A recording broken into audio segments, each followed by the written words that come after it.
चलिए कंक्लूजन्स के ऊपर जाते हैं कि फ्यूचर्स एंड ऑप्शंस में मेरे कंक्लूजन्स क्या है, क्या करना चाहिए as a investor, as a trader. ठीक है दोस्तों, use of stop loss is must. बहुत बार क्या होता है ना दोस्तों, फ्यूचर्स एंड ऑप्शंस में जो मैंने देखा है मेरे दोस्त लोगों को, या मैं भी पहले ऐसे ही करता था बहुत सालों पहले, फ्यूचर्स में मुझे 2 रुपये का प्रॉफिट हुआ ना, मैं तुरंत बेच के निकल जाता हूँ। लेकिन जब भी लॉस होगा ना दोस्तों, 2 रुपये का लॉस हुआ तो मैं बेचूंगा नहीं। मुझे लगता है कि ये मेरे एनालिसिस से मैंने कॉल लिया है, लॉस में जा ही नहीं सकता, और हम लोग उसको पकड़ के बैठते हैं। फिर 2 का 4 रुपया लॉस होता है तो हम लोग सोचते हैं कि पहले 2 था अभी 4 हुआ, let us wait for some time, 4 का वापस 2 होने दो फिर निकलेंगे। फिर दोस्तों 4 का 8 होता है, फिर हम लोग सोचते हैं अभी 8 का 4 होने दो फिर बेचेंगे। लेकिन वो 8 का 4 कभी दोस्तों होता नहीं है, and then we end up deep into the losses. Profit है तुरंत निकाल के हम लोग निकल जाते हैं बाहर। 2 रुपये का प्रॉफिट हो गया, खुश होते हैं, बेच के निकल गए 2 रुपये का प्रॉफिट में खुश। लेकिन बेचने के बाद हमको मालूम पड़ता है 2 रुपये का 200 रुपया प्रॉफिट हो गया। लेकिन लॉस में हम लोग ऐसा नहीं करते, जब भी लॉस होता है तभी हम उसको पकड़ के बैठते हैं। कभी भी ऐसा नहीं करना है दोस्तों। F&O में कोई भी कौन सा भी कभी भी ट्रेड लेना हो, डिसाइड इन योर माइंड कि इसके नीचे मैं ये ट्रेड को होल्ड नहीं करने वाला हूँ। Then that can be anything based on your risk appetite. 1%, 2%, 10% भी हो सकता है, कुछ प्रॉब्लम नहीं है। लेकिन जो आप आपके माइंड में ट्रेड लेने के पहले डिसाइड करोगे, स्टिक टू दैट, उसमें चेंज नहीं करना है। ठीक है, स्टॉप लॉस लगाना इज़ वेरी वेरी इंपॉर्टेंट। नहीं तो दोस्तों 5-5 मिनट में 10,000 लॉस का 1-1 लाख लॉस हुआ मैंने खुद आंखों से देखा हुआ है।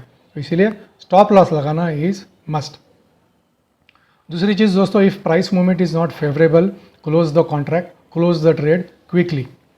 दोनों तरफ से, अगर ऊपर भी नहीं जा रहा है नीचे भी नहीं आ रहा है, ऑप्शंस में अगर ट्रेड है, क्लोज द ट्रेड इमीडिएटली। क्योंकि क्या हो जाएगा, जैसे जैसे दिन बीतते जाएगा ना दोस्तों, वैसे वैसे थीटा इफेक्ट काम करने लगेगा, और टाइम वैल्यू ऑफ मनी के हिसाब से आपका प्रीमियम जो है उसका वैल्यू धीरे धीरे नीचे नीचे आ जाएगा। तो if given a choice, I would buy futures over options, क्योंकि फ्यूचर समझने में थोड़ा आसान है दोस्तों। जो चीज़ अपने को समझती है वही करनी है, जो चीज़ नहीं समझती है उसमें हाथ नहीं डालना है। ठीक है, मैं तो बोलूँगा कि फ्यूचर्स एंड ऑप्शंस दोनों से जो जनरल एंड कॉमन ट्रेडर्स है, मेरा स्ट्रॉन्ग सजेशन है that trade in cash market only. जितना आपके पास पैसा है उतने में ही कैश मार्केट में ट्रेड करो। लेकिन आपको फ्यूचर्स एंड ऑप्शंस का नॉलेज बहुत अच्छा है तो ट्रेड करने में हर्ज नहीं है, क्योंकि फ्यूचर्स एंड ऑप्शंस में earning potential are much much much more than what one can get in cash market. अगर कॉर्पस आपके पास दोस्तों बहुत बड़ा है ना, देन कैश मार्केट में भी आपको उतने ही पैसे मिल सकते हैं जितने F&O में आप कमा सकते हो। लेकिन अगर if you are trading with limited cash, then I would say stick to cash market only. 5वीं चीज़ दोस्तों, trade with only available cash, no overtrading. और एक चीज़ है दोस्तों, बोरोड मनी पे कभी भी ट्रेडिंग मत करो। दूसरे के पास से पैसा लेके ट्रेडिंग कभी भी मत करो। अपने पास जितना पैसा है उतने से ही ट्रेड करो। बैंक से लोन मत लेना, दोस्तों से लोन मत लेना, किसी से लोन मत लेना, फैमिली में से भी किसी से लोन मत लेना।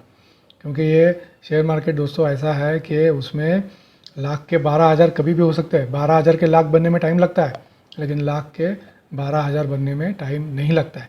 मैं आपको डरा नहीं रहा हूँ, मैं आपको खाली ट्रेड करने का, इन्वेस्ट करने का सही तरीका बता रहा हूँ। ठीक है, and most importantly entry and exit timing is extremely important in stock market. दोस्तों हम लोग स्टॉक मार्केट में एंट्री या एग्जिट टाइम नहीं कर सकते हैं, लेकिन थोड़ा सा स्टॉक मार्केट का नॉलेज लेके हम लोग एंट्री कभी करना है वो डिसाइड कर सकते हैं। अगर एक एग्जांपल आपको बताना है दोस्तों एंट्री का टाइमिंग के बारे में, तो मैं ऑयल मार्केटिंग कंपनीज़ के बारे में बताता हूँ। For example Indian oil corporation हो या हिंदुस्तान पेट्रोलियम हो दोस्तों, जैसे ही समझो मार्केट में इंटरनेशनल क्रूड ऑयल प्राइस में if one sees dip is coming means what, अगर इंटरनेशनली क्रूड ऑयल के प्राइसेस अगर घटने के चांसेस है या ऐसा कुछ इंडिकेशन आता है, then that is the right time to enter into oil marketing company stocks.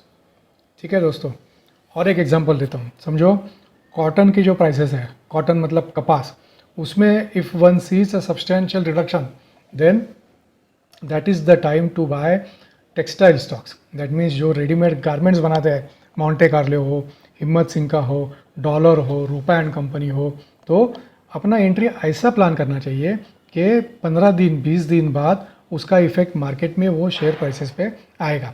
इसके लिए लेकिन दोस्तों आपको मार्केट का जानकारी होना बहुत ज़रूरी है। आपको अगर शेयर मार्केट में पैसा कमाना है तो मार्केट का, करंट अफेयर्स का, करंट इकोनॉमिक सिचुएशन का इन्फॉर्मेशन आपके पास होना बहुत इम्पॉर्टेंट है। अगर ये इन्फॉर्मेशन, ये नॉलेज आपके पास नहीं है, देन फिर भी ट्रेडिंग करने में हर्ज नहीं है, लेकिन limit your trade only to that extent which you can afford. That means अगर वो पूरा का पूरा पैसा डूब भी गया तो भी आपको कुछ प्रॉब्लम होने वाला नहीं है। उतना ही पैसा डालो, सीखो। सीखने के बाद जितना पैसा आपके पास है दोस्तों, there is no upper limit for earning profit. Profit कमाने के लिए there is no upper limit, but knowledge होना बहुत ही ज़रूरी है। अगर नॉलेज है बिंदास करो, नॉलेज नहीं है स्लो बाय स्लो करो, स्टेप बाय स्टेप करो। फॉर एग्जांपल आप ना समझो क्रिकेट टीम इंग्लैंड में जाता है खेलने के लिए। इंग्लैंड में there are swinging conditions, ball swing होता है। पहले बॉल से फिर बैट्समैन शॉट नहीं मार सकता है।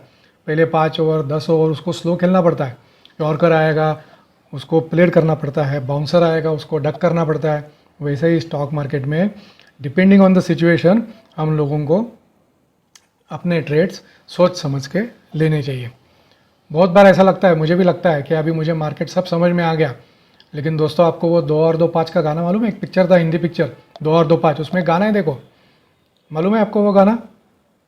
तूने अभी देखा नहीं, देखा है तो जाना नहीं, जाना है तो माना नहीं, मुझे पहचाना नहीं, दुनिया दीवानी मेरे मेरे पीछे पीछे भागे, किसे में है दम यहाँ ठहरे जो मेरे आगे।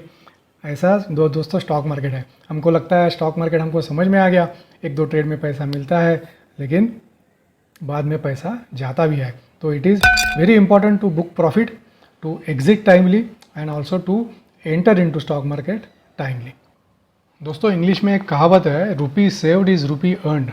इसका मतलब पैसा बचाना is also equally important like earning the money. पैसा कमाना जितना इम्पॉर्टेंट है उतना पैसा बचाना भी इम्पॉर्टेंट है। और आजकल का जो शेयर मार्केट चालू है दोस्तों, 1000 पॉइंट ऊपर 2000 पॉइंट नीचे, 2000 पॉइंट ऊपर 1000 पॉइंट नीचे, तो उसमें पैसा बचाना is also equally important with पैसा कमाना। तो मैं आशा करता हूँ कि ये वीडियो से एटलीस्ट कहाँ पे पैसा बचाना है और कहाँ पे पैसा कमाना है ये आप लोगों को समझ में आ जाएगा। इवन इफ़ ये 10% भी अगर समझ में आ गया तो समझो मेरा वीडियो कामयाब हो गया। तो दोस्तों जैसा मैंने शुरू में बोला, मुझे 100% गारंटी है ये वीडियो अगर आप पूरा देखते हो तो at least what care one has to take while trading into cash market, while trading into this derivative segment that is futures and options, क्या करना है और उससे ज़्यादा भी इम्पोर्टेंट क्या नहीं करना है, ये चीज़ आपको समझ में आ गई रहेगी। अगर ये चीज़ आपको समझ में आ गई, अगर ये वीडियो आपको अच्छा लगा रहेगा तो हमेशा की तरह वीडियो को लाइक करना, क्योंकि अगर आप वीडियो को लाइक करोगे तो यूट्यूब में जो एल्गोरिदम रहता है उसको समझ में आएगा कि viewers are liking this video posted by accounting by Apte A+A। तो अगर वीडियो पसंद आया डेफिनेटली लाइक करो, आपके दोस्त लोगों को भी बोलो और मेरे चैनल को सब्सक्राइब भी करो। So thank you very much for your time, see you in next video.